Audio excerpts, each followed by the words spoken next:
this the angle? So boom, YouTube. My little sister has inspired me to start a YouTube channel so that I have record of all the dumb I do. Tonight for dinner is ground bison. Tomorrow for lunch is ground venison. Rice and peppers. So you could not see my face in the last clip, but this is trial and error anyway, so maybe we can stack it on my roommate's 40 tubs of protein. Shout out Riley. I gotta clean up my mouth for this freaking YouTube stuff. How's this? Is this a good cutting? Oh, boom, YouTube. We start out, dude, you guys gotta see that guy on TikTok. He's so funny. He's always just got some good eats and he's always cooked. Out of his brain cooked. So boom, TikTok. TikTok, you know what I'm saying? So no, boom, TikTok. Tonight, we got this. So boom, TikTok. So we're gonna start that off. I just throw the meat in by itself, season it later. We're gonna get the pan oiled up with some avocado oil first. Forgive me for my unsmoothness. I'm not quite like Miss Isabella KC yet. Just load that bad boy up. Healthy fat, doesn't taste crazy. All right, next up, we're gonna thinly slice these peppers. Cheap, Jim Eats, but at the end of the day, I'm not flavorless. Wash your veg. If you don't, you're a heathen. Dry them off. Get out your santoku you got from IKEA. Sing! Trigger warning, but sorry. Chop the top off this John. Cut this sucker right there. I'm quite honest, I don't even know if I'm doing this right. I think I'm going bison for dinner because bison roam in Montana and I really want to go to Montana, so it's a little taste of Montana. No tear tab, that's all right. We got ourselves a knife. Brown that up, and we'll season it. Who knows what's the best way to season some freaking ground bison, but either way, it's gonna be delicious because I cooked it. All right, y'all, here's the stack. Pepper and a garlic powder, reuse. Paprika, ground cinnamon, which is weird, but I think it's gonna be good. Onion powder, garlic powder, and then of course, we'll put salt on there. It's looking good. Nice and red, as meat should be. So I'm gonna load up some seasonings and get them on. We're gonna let this cook up a little bit. Oil it up a little bit. And I'll check in with you guys in a minute. Got a little audio list FaceTime feature from the fellas. Say what's up to Casey and Ty. Yes, sir. All right, beauties. This is, I gotta get a little bit here. All right, beauties. This is dinner. No rice here. Forgot to start it, but it'll be done here shortly for dinner tomorrow. That's all a brother needs right here. Protein and flavor.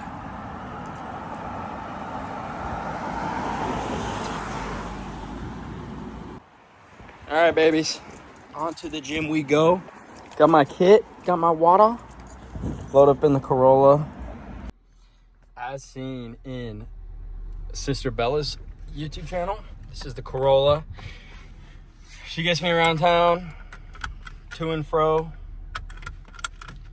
Not sure what I should jam on the way to the gym.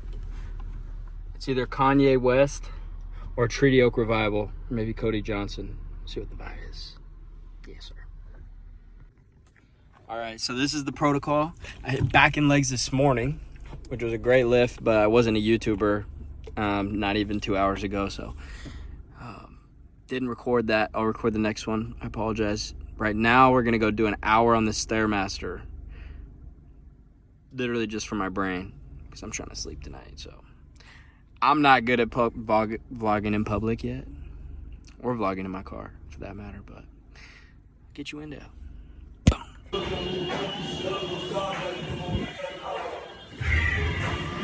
in progress.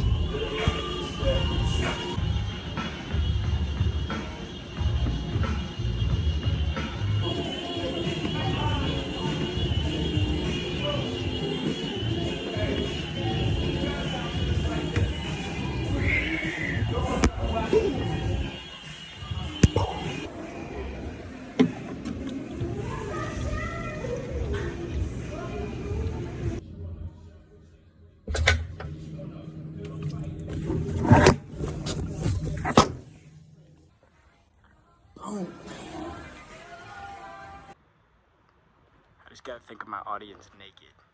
Good session on the Stairmaster. Got them done, 1 hour.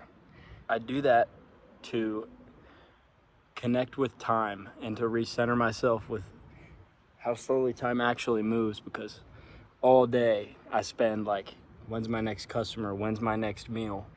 And I get caught up in like the loop of always next. And then I get on the Stairmaster and it's 60 minutes.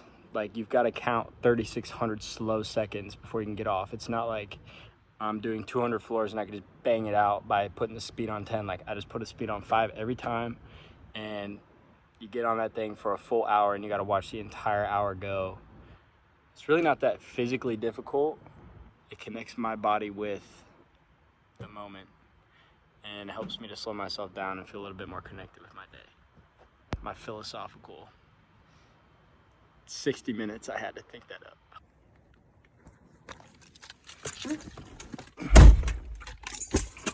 And now, onto the house.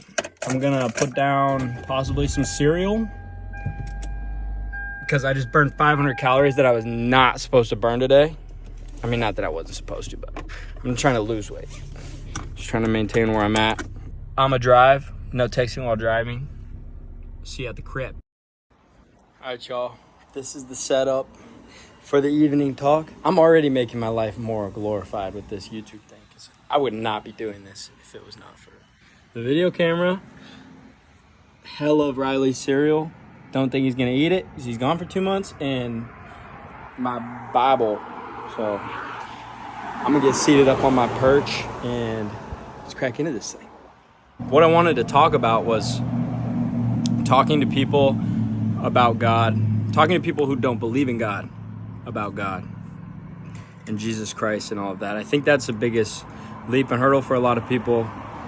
And of course, like probably the strongest, most important fiber of Christianity is believing in the resurrection.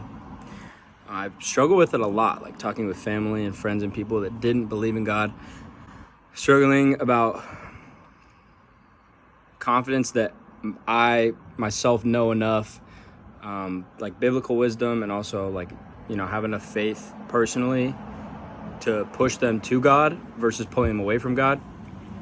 I think something that's really big that I heard from one of my biggest like life mentors ever, Garrett Shelp, shout out, is if someone already doesn't believe in God, you talking them and telling them about God is not going to make them believe in God less. In the case that somebody doesn't believe that a God exists, they're atheist, or they believe that a God exists, but they don't believe that Jesus Christ walked and resurrected, or died and resurrected, you can't make it worse. So the best you can do is put your heart and your best foot forward in hopes that you can reflect Jesus Christ as well as possible, and hope that that love at least plants a seed in their heart that may reflect and turn into something later. Because that's our goal, of course, is just that everybody else can know, God's love as well as we do. We're just gonna crack into Psalms. We're just gonna read through them. That's what we're gonna do. New Bible series, or new YouTube series on the first video. We've already gone through 3. So let's get there in the Bible, and we're just gonna start with the first one. So we're just gonna start with Psalm 1.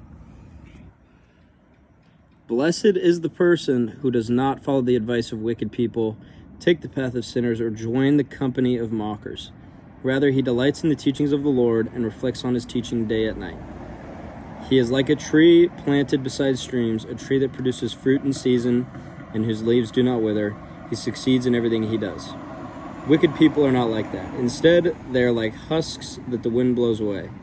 That is why wicked people will not be able to stand in the judgment, and sinners will not be able to stand where righteous people gather.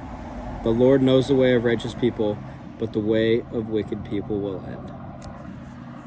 Screaming to me already. Thank goodness, because the earlier three were not.